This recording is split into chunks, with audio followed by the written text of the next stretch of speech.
Muchas gracias, Ros. Y muchas gracias también a Luz Helena Gutiérrez de Velasco por la invitación. Y bueno, agradecer también públicamente al doctor García Diego por el apoyo para que saliera finalmente la correspondencia con Fernand Jäger, y a Chema Espinaza también por el empeño que pusieron en la edición. Efectivamente este texto se llama Alfonso Reyes lee a Nietzsche, cultura clásica y etos agonista. Enero de 1908.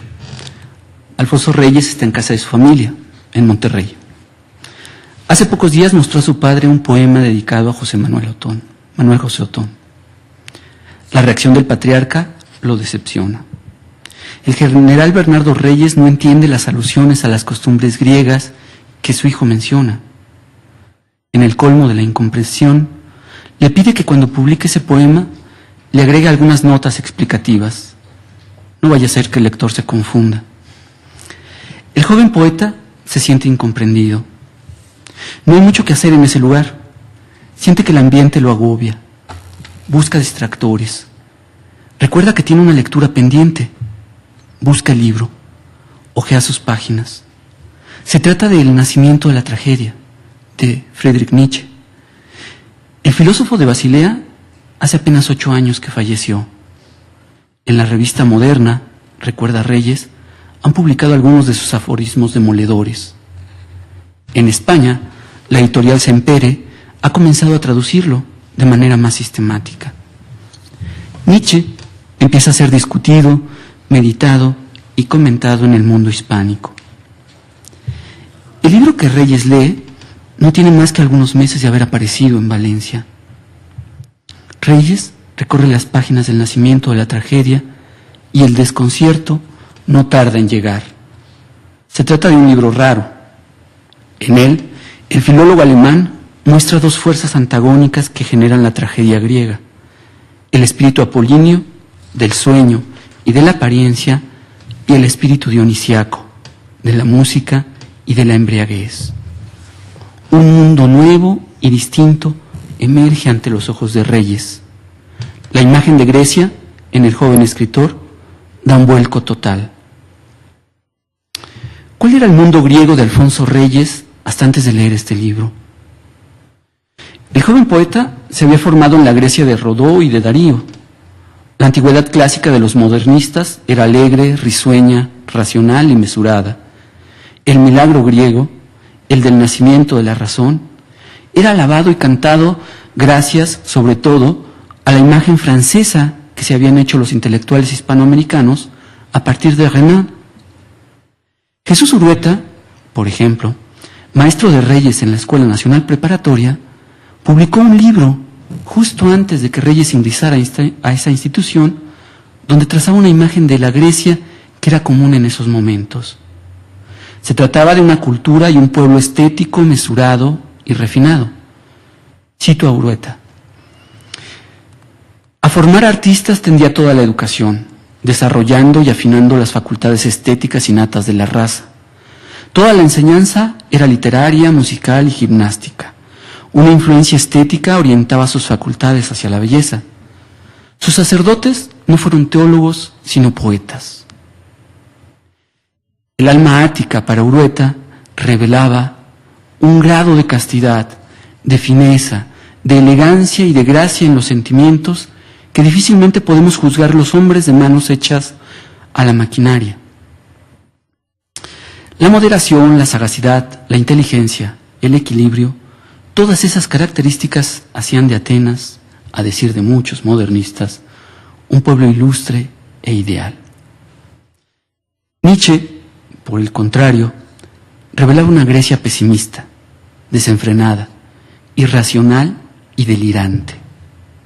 ¿Cuál fue la reacción de Reyes ante ese nuevo mundo griego? La respuesta se encuentra en la correspondencia con Pedro Enrique Sureña. El joven poeta, desconcertado y aturdido, le escribe a su amigo y mentor: 2 días y medio dediqué a la lectura del origen de la tragedia. Lo primero que sentí con esa lectura fue un desbarajuste en mis ideas. La reacción de Reyes fue incierta. Osciló entre el rechazo y la admiración. Rechazo por la prédica pesimista que tiraba por los suelos la imagen idílica de la Grecia francesa, admiración por el nuevo mundo que le revelaba. A partir de ahí, de esa lectura temprana de 1908, comenzó un diálogo que, en voz baja, Reyes no dejó de mantener con el libro de Nietzsche. La Grecia del nacimiento de la tragedia, de alguna manera, lo acompañó de forma sutil en varios momentos de sus reflexiones sobre la cultura clásica. De hecho, en el diálogo antagónico con Nietzsche hay una postura fundamental en la formación del ateneísta mexicano. Ante la imagen de la Grecia nietzscheana, dionisíaca y delirante, Reyes siempre mostró una actitud agonista, es decir, de combate. Ante el delirio y la desmesura, Reyes practicó el autocontrol y la autoformación. Un par de textos quisiera traer a consideración para contemplar esa actitud ambivalente y de combate. Me refiero a Ifigenia Cruel, de 1924, y La estrategia del gaucho Aquiles, de 1943. El nacimiento de Ifigenia. Unos meses después de haber leído El nacimiento de la tragedia, Reyes escribió un ensayo donde se percibe el diálogo con el filólogo alemán. En las 13 letras del teatro ateniense, de 1908, hay una sección completa dedicada a tratar la idea del coro en la representación clásica. Todo ese capitulillo se desarrolla en un diálogo evidente con el autor de Zaratustra. La intertextualidad es tan cercana que incluso las citas de Schiller, de Schlegel y de Hegel, que Reyes utiliza y comenta en esta sección, han sido tomadas directamente del capítulo 7 del nacimiento de la tragedia. En especial, hay un señalamiento que me interesa resaltar: la idea de que el personaje principal de la tragedia nace del arrebato rítmico del coro griego. Ese personaje, así lo dice Nietzsche, es Dioniso. Cito a Nietzsche: se le encomienda al coro ditirámbico la tarea de excitar dionisíacamente hasta tal grado el estado de ánimo de los oyentes que cuando el héroe trágico aparezca en la escena, estos no vean acaso el hombre cubierto con una máscara deforme, sino la figura de una visión, nacida, por así decirlo, de su propio éxtasis. Fin de cita. En el éxtasis del coro se crea, así, el personaje trágico. Reyes, por su parte, en el ensayo, comenta: el coro, elemento dionisíaco de la tragedia, es lo único original. La alucinación del coro produce una apariencia apolínea y aparece el dios, aparece Dionisos, el primer actor. Está pues el coro ante el dios, y de esta conjunción resulta el drama. Fin de cita. Las ideas nietzscheanas sobre el personaje y el coro florecieron en una obra de Reyes 16 años después. Me refiero al poema dramático Ifigenia Cruel, escrito a fines de 1923 y publicado a comienzos de 1924. Para ese entonces ya habían pasado sucesos fundamentales en la vida de Alfonso Reyes: el asesinato de su padre, el exilio parisino y el madrileño. El poeta, en medio de una encrucijada existencial, decide tomar las figuras del teatro clásico griego y, en un acto catártico, purificar su situación mediante la poesía. La historia que el poema narra es la siguiente: Ifigenia, hija de Agamenón y Clitemnestra, ha sido raptada por Artemisa en el momento en que su padre estaba a punto de sacrificarla. Artemisa transporta a Ifigenia a Táuride, tierra de bárbaros, y ahí la mantiene oficiando como sacerdotisa de un rito sanguinario. Reyes agrega un toque peculiar al relato clásico. Ifigenia ha perdido la memoria. La protagonista no recuerda quién es ni quiénes son sus antepasados.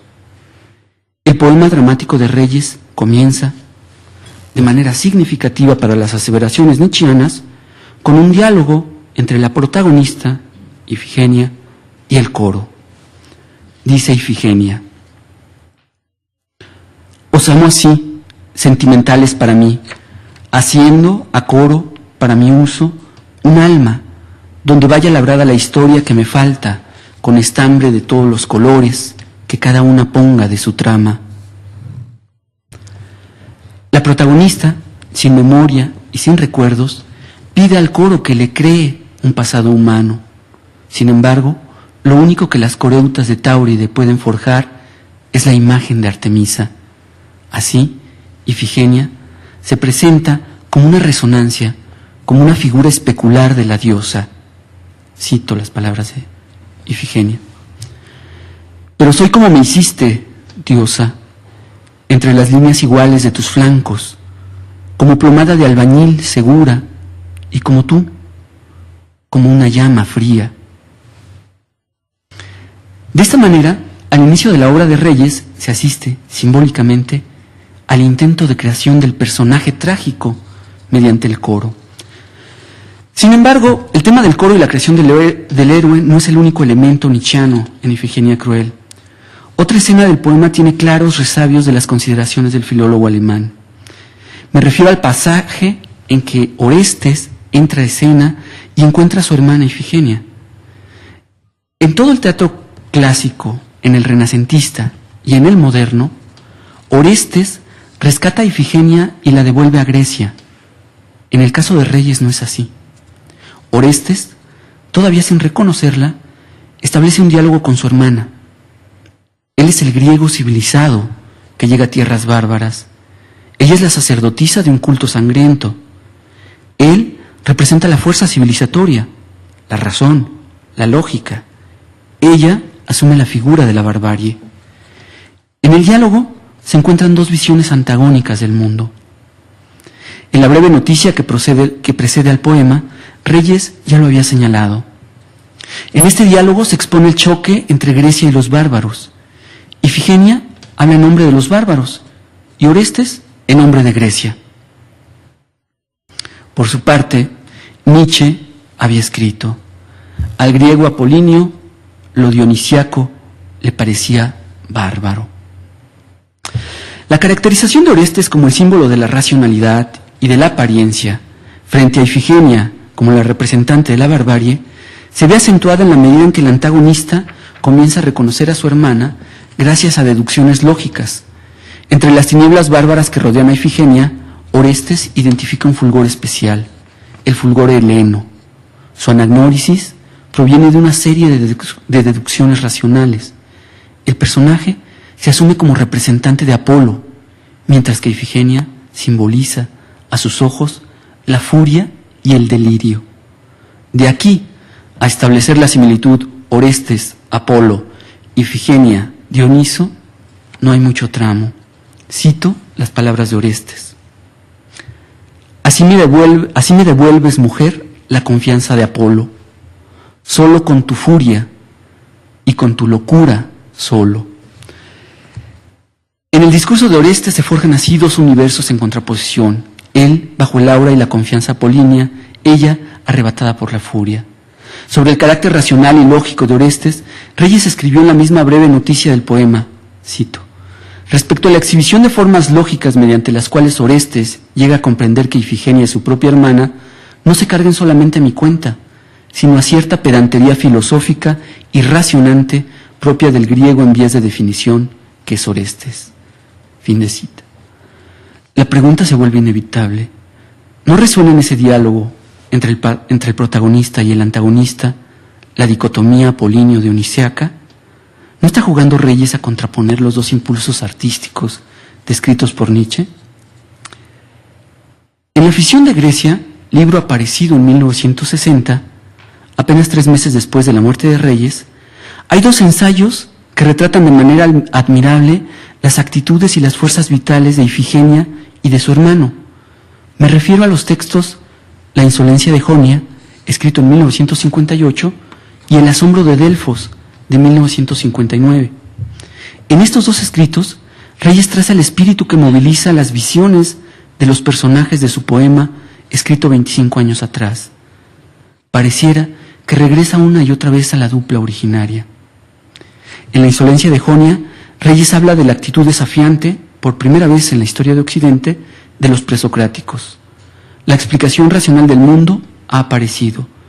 El hombre se desentiende de los mitos y comienza a comprender su relación con el entorno a partir del ejercicio racional.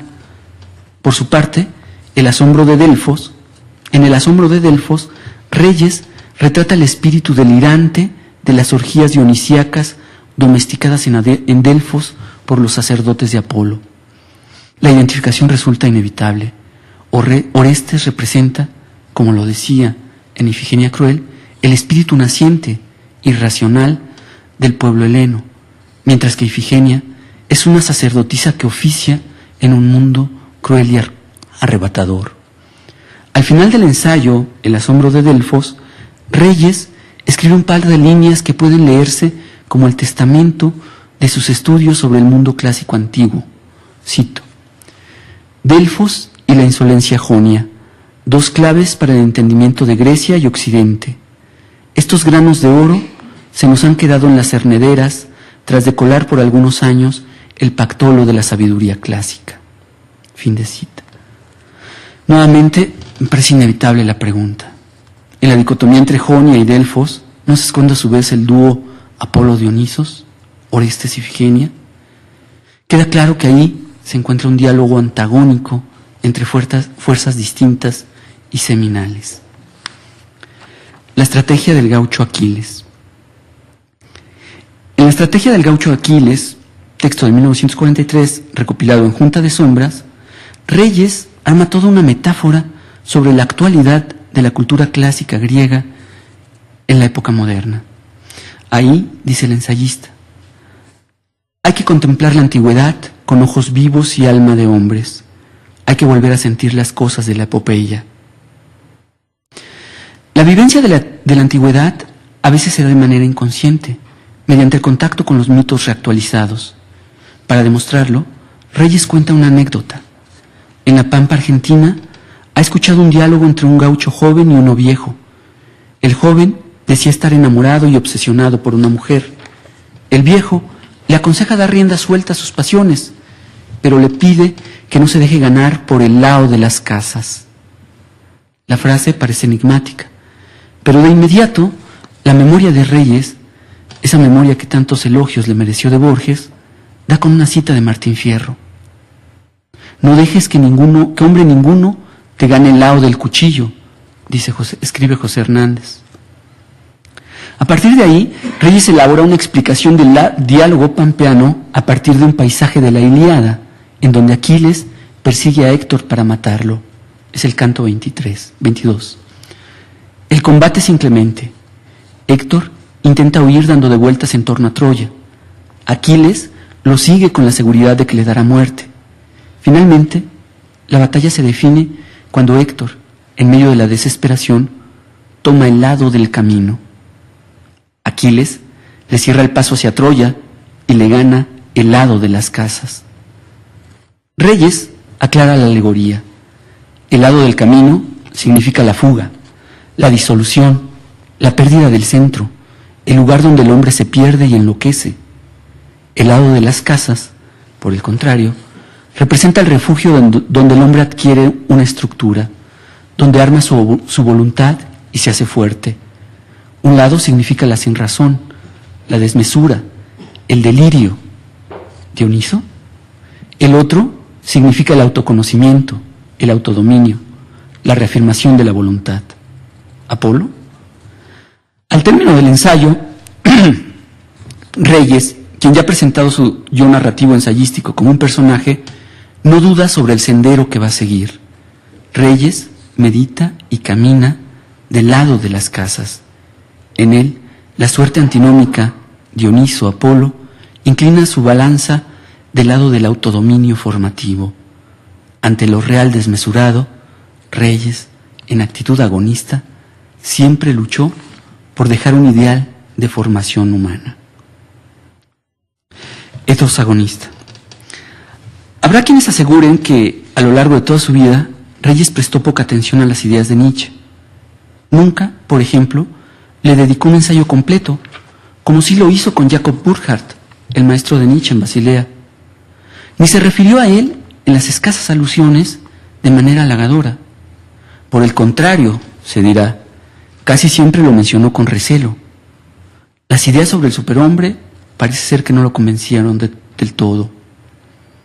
No obstante, el Nietzsche joven, el filólogo que con apenas 24 años obtenía una cátedra importante sobre estudios clásicos y ponía en cuestión los fundamentos de su disciplina en su primer libro, El nacimiento de la tragedia, el que pasó a ser desterrado del jardín del saber filológico apenas unos años después por las autoridades más ortodoxas de su disciplina, sobre él sí se encuentran varios indicios, casi todos ellos velados en la vasta obra de Alfonso Reyes.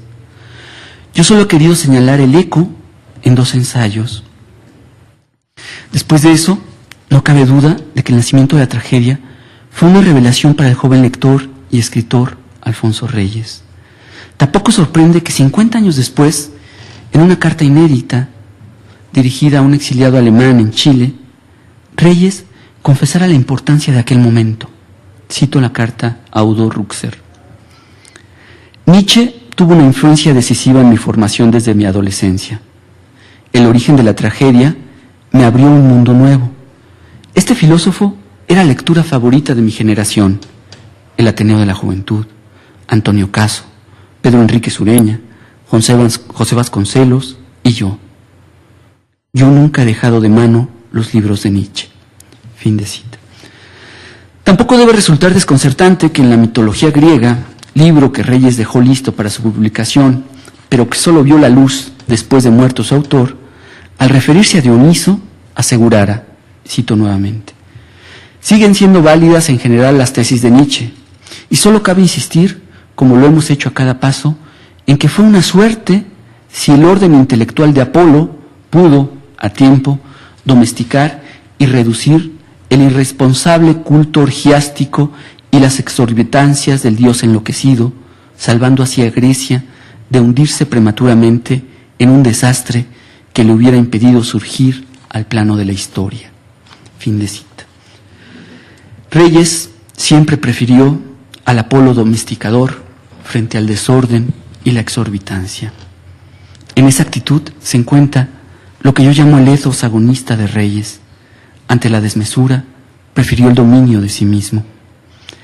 Esa forma de ser, surgida en diálogo con la cultura griega, vista a partir de Nietzsche, fue señalada por Pedro Enrique Sureña en un ensayo de 1927, donde el maestro dominicano decía, cito: en el tiempo en que descubríamos el mundo Alfonso Reyes y sus amigos, Grecia estaba en apogeo.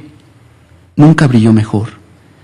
Enterrada la Grecia de todos los clasicismos, hasta la de los parnasianos, había surgido otra, la Hélade agonista, la Grecia que combatía y se esforzaba buscando la serenidad que nunca poseyó, inventando utopías, dando realidad en las obras del espíritu al sueño de perfección que en su embrionaria vida resultaba imposible. Soplaba todavía el viento tempestuoso de Nietzsche, henchido del duelo entre el espíritu apolíneo y el dionisiaco. Fin de cita. Creo entrever que en el fondo lo que Nietzsche revelaba a Reyes es que Grecia, en realidad, es una metáfora de la condición humana. Lo más importante de la cultura griega es la forma como se lee a Grecia. La constante lucha entre Dionisio y Apolo no es sino un símbolo de la eterna batalla por domeñar las fuerzas contrarias que pugnan en nuestro fuero interno. Por eso, Grecia, para Nietzsche, como para Reyes, fue la imagen de la formación del hombre. Fue una escuela y un espejo.